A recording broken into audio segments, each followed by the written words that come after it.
perguntou aqui, ó. Ele chamou de presidente, hein? Vai espalhando, ver se pega. Ele falou, existem países mais pobres que o Brasil, que são muito menos violentos, como a Índia e a Indonésia. Por que não conseguimos vencer a violência? A solução são os modelos nórdicos, que até alugam presídios? Não, definitivamente... Eu posso acrescentar uma coisa também? Claro. Uhum. Aquela coisa que Nova York... Tô falando de uma cidade, mas aquela coisa da tolerância zero... Nova York. Passa por isso, mas é preciso entender o fenômeno americano, porque o fenômeno americano há uma convergência quase instantânea do poder executivo com o aparato de justiça. Então o xerife americano, o delegado de polícia, não é uma carreira autônoma, ele é eleito e faz parte do partido do coisa. O procurador, o Ministério Público e a justiça ela mesma entraram junto com o Giuliani, então eles fizeram um esforço e a polícia de Nova York era muito violenta. Ela resolveu a parada muitas vezes matando. Na época ou até hoje? Na época. Hoje menos porque despencou a coisa.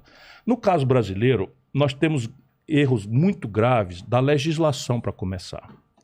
Vou te dar um exemplo aqui de novo. Olha, quando a gente olha qualquer assunto sério, vamos lá, quantos brasileiros estavam presos quando o Lula tomou posse? Eu vou dar o número. 300 mil pessoas. Tá. O Lula copiou a legislação norte-americana de guerra às drogas. É uma aspas aí, que é guerra às drogas, que foi o Reagan que estabeleceu, e é uma política completamente equivocada que faz 15 anos que os americanos abandonaram. Mas o Lula copiou a lei americana por influência dos americanos que ele aceitou, e hoje o Brasil tem 1.180.000 pessoas, ou dentro dos presídios ou com mandado de prisão em aberto. Tem 250 mil mandados de prisão em aberto. Quem são essas pessoas? Os políticos ladrão? Os empresários sonegadores? Não. Tudo jovem, negro, pobre das periferias. Num regime de contenção. Esse é o país que mais mata e o país que mais morre polícia. É a polícia que mais mata e é o país que mais morre polícia. É uma guerra. Ou seja, a legislação está errada. Nós precisamos mudar e aí fazer um debate muito claro. Será que é correto eu pegar um garoto que é o avião do tráfico ou um mero dependente e pegar esse garoto que não é violento no primeiro momento e botar ele no presídio, na primeira noite que ele entra no presídio, que viraram verdadeiras universidades do crime, ele tem que se filiar a uma facção ou ele vai ser currado ou morto. Mas a facção, além de oferecer o terror, oferece proteger a família dele lá fora. Quando é que tomou sede no Brasil esse fenômeno das facções e das milícias, especialmente no Rio? Quando? Durante o período do Lula. E por quê?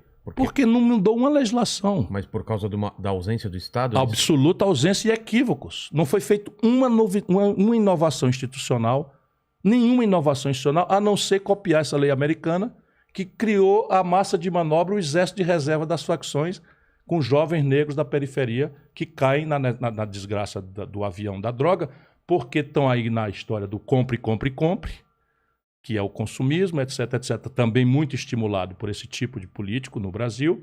Compre, compre, compre, compre, compre. E ele nem a família tem renda para comprar. Nem o celular, nem o tênis, nem o tablet. Percebe? E aí o tráfico oferece para ele. E ele está querendo viver tudo que há para viver, para usar o verso do Lulu Santos, porque não acredita que tenha futuro para ele. Que ele vai ser ou preso ou morto, como está acontecendo. Tem que mudar a legislação. E estabelecer penas de não cadeia, de não encarceramento. Os portugueses estão fazendo uma coisa que sai da discussão que entra moral, entra religião, e aquelas discussões que passionalizam, que não são inteligentes, e que eu quero fazer com todo mundo na mesa, nesse esforço de reconciliação. Meu irmão, não dá mais para fazer como está. Vamos discutir aqui como fazer. O que os portugueses estão fazendo nesse assunto da droga? E eu estou estudando bastante essa experiência. Eles fizeram o seguinte, os especialistas, os cientistas, médicos, etc., estabeleceram qual é a quantidade de cada uma das drogas que o dependente precisa ter para saciar sua dependência por uma semana.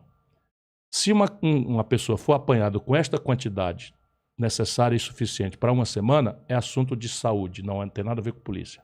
A partir daí, eles estabelecem uma gradação da pena pelo volume. E isso nos permite, por quê? Porque o traficante não está na favela.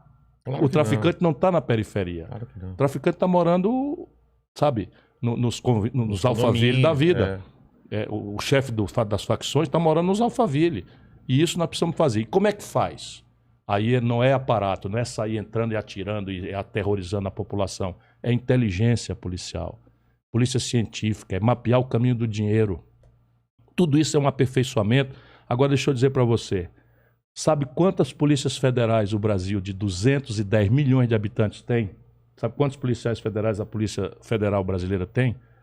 11.800. Isso é 1/3 da Polícia do Ceará, 8º estado brasileiro. Se você ser sério, quer combater crime, sabe, a estrutura que é responsável por combater corrupção, combater crime de colarinho branco, combater crime financeiro, cometer crime organizado, facção criminosa, tem 11 mil pessoas e a metade está atrás de balcão de mesa carimbando papel, isso não é sério. Sabe quantos presídios federais foram construídos no Brasil nos últimos 20 anos? 5. Muito pouco. Sabe, é ridículo. Então não é sério.